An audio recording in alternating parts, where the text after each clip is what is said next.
مرثية فاطمة القيسي في أبوها الفقيد أحمد بن علي عايض القيسي.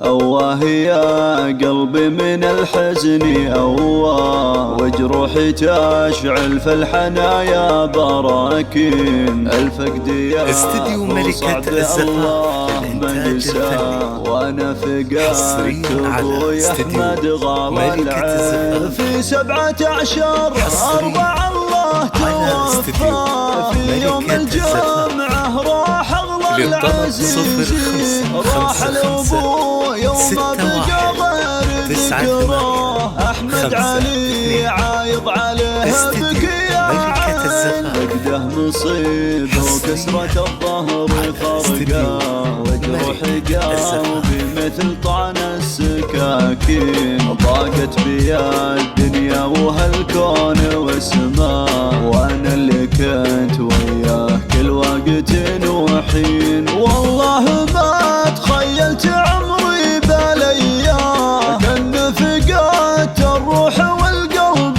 والعين. راح سندي اللي ولا حد بيسوى، عز وذاخر وسندي طيلة سنين. ذاك الكريم اللي مع الناس ذكره، استديو ملكة الزفاف للإنتاج واخلاقها الزين. تشهد لها ملكة فعوله ومبدا، حصريا على استديو ملكة الزفاف. يالله للطلب 05 55 61 98 52. أرثيه وانا فاطمة بنته غلا، مع كل كلمة هدرف الدمع